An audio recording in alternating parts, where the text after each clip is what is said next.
Cylinder के examples discuss करते हैं और फिर आते हैं एक्सरसाइज पर। तो 3 एग्जांपल हमको दिए हुए हैं। पहला एग्जांपल लेते हैं, example number 3। The circumference of the base of right circular cylinder is 44 centimetre. क्या गिवन है हमको? बेस कैसा होता है सर्कुलर, उसका क्या दिया हुआ है? सर्कमफ्रेंस। ठीक है, तो हमको गिवन है सर्कमफ्रेंस ऑफ बेस। ऊपर हमेशा आप ये लिखा करिए ना कि किस चीज का डाटा है। For cylinder circumference of base कितना दिया हुआ है? 44 centimetre. Now if the height of the cylinder is 10 centimetre, एक सिलेंडर की हाइट कितनी है?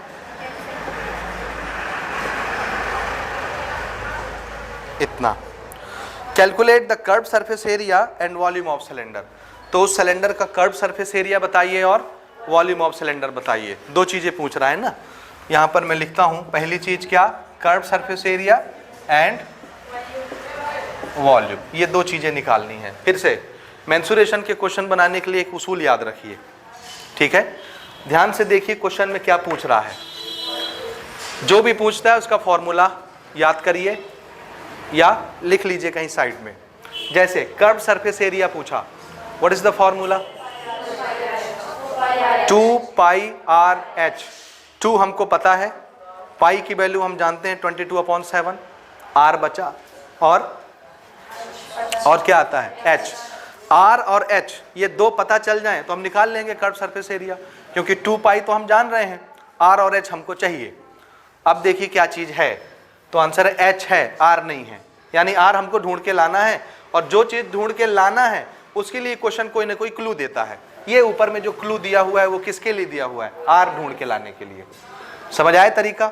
यही तरीका है मेंसुरेशन बनाने का, अदरवाइज आप भटकते रह जाएंगे।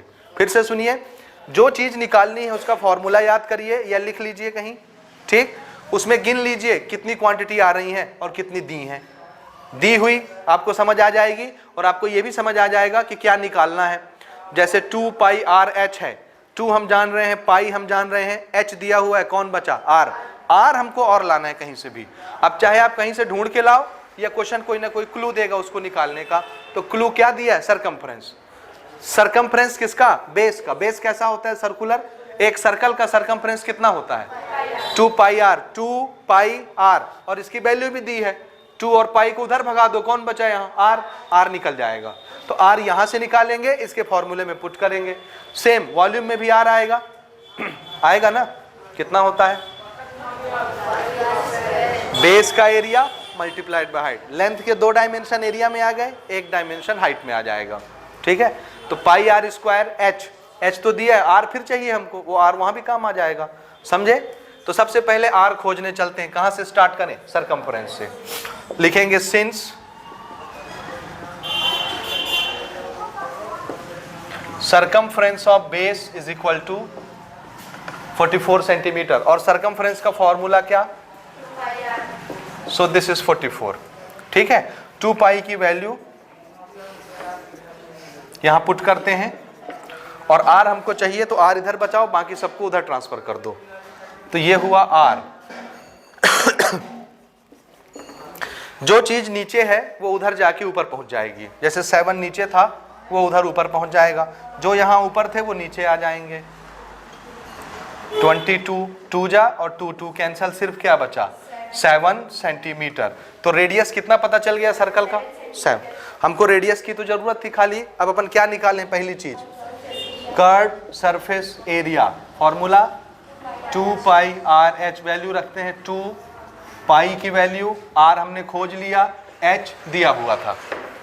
ठीक है, ये 7 7 कैंसिल हो गया। 22 इंटू 2 44 मल्टीप्लाइड बाय 10 440 सेंटीमीटर। ये क्या है? ये क्या है? और एरिया किस में आएगा? स्क्वायर में, क्योंकि लेंथ के 2 डायमेंशन है। लेंथ मल्टीप्लाइड बाय लेंथ, तो centimetre multiplied by centimetre, centimetre square. ठीक है, अगली चीज क्या निकालनी है? Volume. What is the formula? Pi r square h. Pi की वैल्यू 22/7। आर हम निकाल चुके थे 7, तो ये आर का स्क्वायर है इसलिए 2 बार, और एच था 10। 1 7 तो कैंसिल हो गया। 7 मल्टीप्लाइड बाई 22 मल्टीप्लाइड बाई 10, बताइए। 1540, दिस इज वॉल्यूम। वॉल्यूम में लेंथ के कितने डायमेंशन? 3, इसलिए centimetre centimetre centimetre cube. This is our answer volume का। समझ आया? तो इस तरह से अपन काम करेंगे, इस तरह से बनाएंगे। समझ रहे हो मेथड कैसे बनाना है, कैसे सोचना है कि क्या चाहिए, कहां से लाएंगे, कैसे निकालेंगे। क्लियर? अगला एग्जांपल देखिए, example number 4। 2 right circular cylinder of same height have their radii in the ratio 3:4। 2 cylinder हैं, दोनों सिलेंडर की हाइट कॉमन है, सेम है। सेम बोला ना, तो मान लेते हैं let height of both cylinders be h, centimetre metre जिसमें भी लेना है ले लीजिए, ठीक है ना। h यूनिट्स, कुछ नहीं समझ आ रहा तो यूनिट लिख देते हैं, ठीक है ना। वो सेंटीमीटर मीटर कुछ भी होगा, होने दीजिए, क्या फर्क पड़ता है। हो गया। And their radii are in the ratio. 2 ठो सिलेंडर हैं, दोनों सिलेंडर के रेडियस अलग अलग हैं। ये रेशियो में दिया हुआ है दोनों का क्या, दोनों का क्या रेशियो में दिया है? Radius. Find the ratio of the volumes of the cylinder. तो दोनों सिलेंडर के वॉल्यूम का रेशियो कितना होगा? फिर से एक सपोज देखिए ना,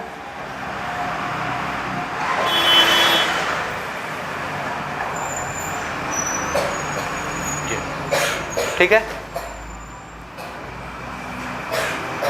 जैसे ये रफ डायग्राम समझिएगा ना। जाहिर सी बात है एक सिलेंडर छोटा होगा एक बड़ा होगा, तभी तो रेडियस छोटे बड़े हैं, है ना।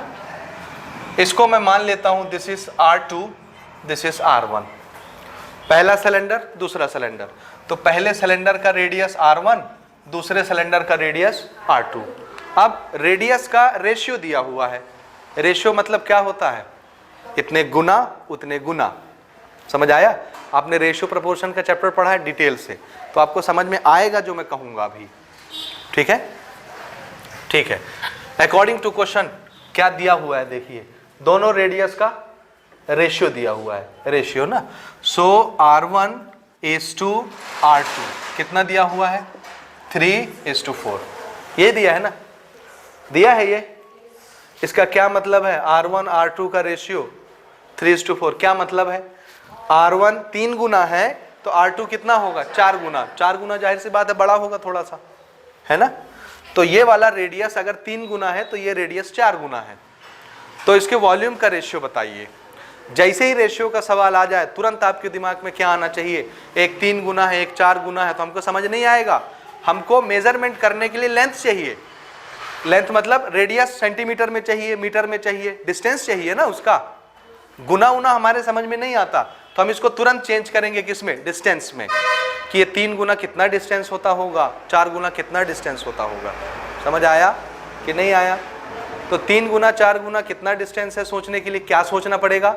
1 गुना कितने डिस्टेंस को बोलते हैं, समझे कि नहीं? जैसे अगर मैं आपको बता दूं कि 1 गुना 10 सेंटीमीटर को बोलते हैं, कितने डिस्टेंस को? 10 सेंटीमीटर को। तो 3 गुना कितने सेंटीमीटर डिस्टेंस होता? 30। 4 गुना 40। आया समझ में? तो इसको हमको डिस्टेंस में कन्वर्ट करना है, क्योंकि हमारे फॉर्मूले में जो आर आता है वॉल्यूम के, वो आर क्या चीज होता है? डिस्टेंस। समझ आया? गुना नहीं होता, रेशियो नहीं होता। तो इसको हम किस में चेंज कर लें? डिस्टेंस में। कैसे करेंगे? 1 गुना कुछ मान लो, कितना मानोगे? 1 गुना कितना सेंटीमीटर होता होगा? x centimetre. x ले लें तो 3 गुना कितना सेंटीमीटर बनेगा? 3x centimetre. 4 गुना 4x सेंटीमीटर। समझ रहे हैं? Late R1 is 3x centimetre. Set हो गया? हो गया। R2 is 4x centimetre. हो गया। अब ये रेडियस किस में आ गए? सेंटीमीटर सेंटीमीटर, डिस्टेंस में आ गए। यहां भी हम इसको सेंटीमीटर ही मान लेते हैं। लो, हालांकि जरूरत नहीं है, बिना सेंटीमीटर भी बन जाएगा ये। यहां तक समझ आया?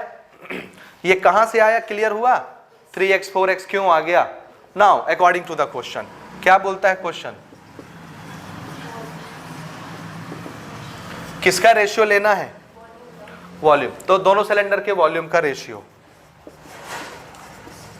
Volume of first cylinder divided by, ratio ऐसे लिखते हैं,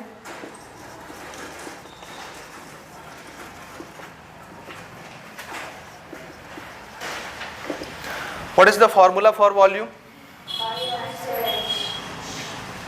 एंड पाई आर। पहले सिलेंडर के लिए मैंने आर क्या माना है R1, दूसरे के लिए R2, ये हो गया। देखो pi pi cancel, h h cancel, सिर्फ क्या बचा R1 का स्क्वायर R2 का स्क्वायर। R1 R2 हम सेंटीमीटर में निकाल चुके हैं, रख दें। तो R1 की जगह क्या रखेंगे 3x का स्क्वायर, R2 की जगह 4x का स्क्वायर। ये कितना बन जाएगा, this is 9x square, this is 16x square. x square पुनः कैंसिल हो गया, ठीक है। और अंतिम में क्या प्राप्त हुआ 9/16। What is this, volume of first cylinder is to volume of second cylinder. पहले सिलेंडर का वॉल्यूम अगर 9 गुना है तो दूसरे सिलेंडर का वॉल्यूम कितने गुना होगा, 16 गुना हो जाएगा। समझ आया, दिस इज द रेशियो। हो गया, यहाँ पर यह समाप्त हुआ। तीसरा 5वां प्रश्न देखिए, एग्जाम्पल।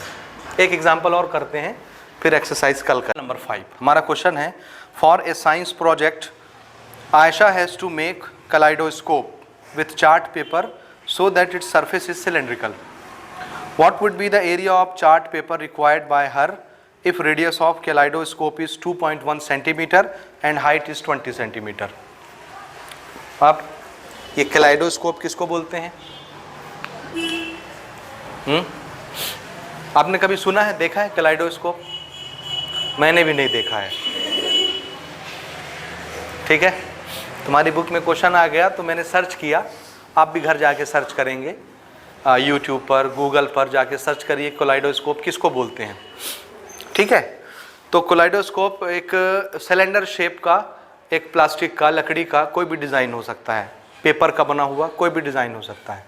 इसमें बेसिकली करते क्या हैं, इसमें छोटे छोटे कांच पीस तोड़ के, कांच के छोटे छोटे पीस तोड़ के चिपका देते हैं ऊपर में।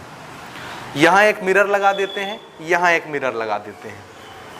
समझ आया, अंदर से खोखला रहता है, कांच का बना होता है, मान लीजिए किसका, कांच का बना हुआ है या प्लास्टिक का बना है, लकड़ी का बना है। इसमें बीच बीच में छेद कर करके काट काट के छोटे छोटे कांच के टुकड़े लगा देते हैं। एक मिरर इधर लगा देते हैं, एक मिरर इधर लगा देते हैं। जब इसमें से लाइट गुजरती है तो आप समझ रहे हैं, रंग बिरंगे कांच लगे हैं तो अलग अलग कलर डिस्ट्रीब्यूट होकर फूटते हैं, अलग अलग कलर के रेडिएशन निकलते हैं, ठीक है। समझ आया, ये बेसिक कोलाइडोस्कोप है। क्या है, कलाइडोस्कोप। कलाइडोस्कोप क्या बोलते हैं, हाँ, इसमें रंग बिरंगे कांच जड़ के अलग अलग कलर ऐसे घुमा के चमका के, नहीं, अलग अलग कलर चमकते हैं अगर रंग बिरंगे कांच लगे हों इसमें। तो 2 मिरर लगे रहते हैं जिससे लाइट आके रिफ्लेक्ट होती है, तो इसमें जो कांच लगे होते हैं रंग बिरंगे वो चमकते हैं अलग अलग, तो उसकी परछाई शैडो पड़ती है रंग बिरंगी, अच्छी लगती है। जैसे हम लोग झूमर नहीं लगाते घर में, अलग अलग कलर उसमें घर में आता है झूमर की वजह से, वैसे ही ये छोटा सा सिलेंडर जिसको कलाइडोस्कोप बोलते हैं, हाँ, डिस्को लाइट में अलग अलग कलर दिखता है, वैसे ही कलाइडोस्कोप में भी अलग अलग कलर आते हैं। बात समझ गए, आप घर जाइए सर्च करके देखिए, सिलेंड्रिकल शेप का मिलता है। पुराने ज़माने में लोग इस पर नक्शे चिपकाते थे, मैप, ऐसा डिज़ाइन बना के इसमें मैप चिपका देते थे।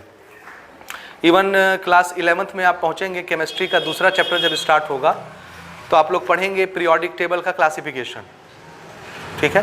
तो एक क्लासिफिकेशन आएगा जो कि उन्होंने सिलेंडर पर बनाया था, मुझे नाम नहीं याद आ रहा है, यह मैं बताना नहीं चाह रहा हूँ, फिर कभी डिस्कस करेंगे। सिलेंडर शेप का एक क्लासिफिकेशन बनाया था उन्होंने इसमें चिपका के, ठीक है। फिर हम केमिस्ट्री में डिस्कस करेंगे उसको कभी फिर, ठीक है। ये हो गया, समझ आया कैसा होता है। तो बेसिकली डिज़ाइन शेप कैसा होता है कलाइडोस्कोप का, सिलेंड्रिकल, ठीक है। 2 मिरर लगे होते हैं, कांच जड़े होते हैं, रंग बिरंगे चमक उससे निकलते हैं। तो एक स्टूडेंट को साइंस के प्रोजेक्ट के लिए कलाइडोस्कोप बनाना है और इसमें वो एक चार्ट पेपर लपेटना चाहती है। तो चार्ट पेपर कहाँ लपेटेगी, यहाँ, यहाँ कि सिर्फ यहाँ? जैसे ये डेनवर का मार्किंग है वो कहाँ लपटा हुआ है, सिर्फ कर्व सरफेस में।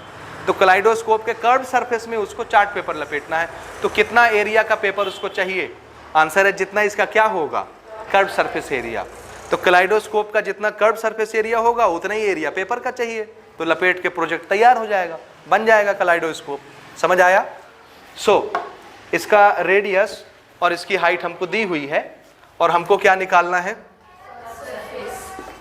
Area of paper required. कितने एरिया का पेपर चाहिए? जितना कलाइडोस्कोप का कर्व सरफेस है।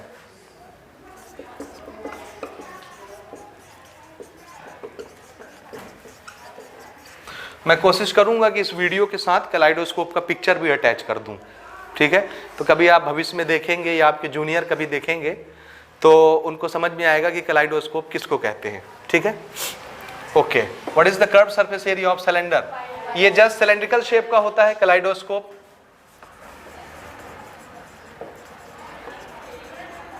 सिलेंड्रिकल शेप कितना? 2 pi r h. This is 2 multiplied by r कितना है इसका, और एच कितना है 20, ठीक है? 7 3 जा 21, लेकिन एक डिजिट के पहले डेसिमल है, इसलिए एक डिजिट के पहले डेसिमल लगा देंगे। ये समझ आया? और इसको आप मल्टीप्लाई करके मुझे बताएंगे कितना आता है। 2 मल्टीप्लाइड बाय 22.320। देखिए, फिर से सुनिए, बहुत इजी है, देखिए ना, देखिए ओरल कर रहे हैं, ओरल करें। 2 2 जा 4 मल्टीप्लाइड बाय 3 12 ना। इसका एक 0 इसके साथ मल्टीप्लाई होके इसको 3 बना चुका है। 2 इंटू 10 लिखो, 10 को मल्टीप्लाई करो 0.3 से, ये क्या बन गया 3। 3 multiplied by 2 multiplied bye 2 12। 12 multiplied by 22 करना है, बस करिए। 264। और ये सब किस में थे? सेंटीमीटर में, और ये एरिया है इसलिए सेंटीमीटर स्क्वायर। तो इतने एरिया का पेपर लगेगा कलाइडोस्कोप के सरफेस पर चिपकाने के लिए, ठीक है? ठीक है, अगली क्लास में हम इसके एक्सरसाइज के क्वेश्चंस डिस्कस करेंगे।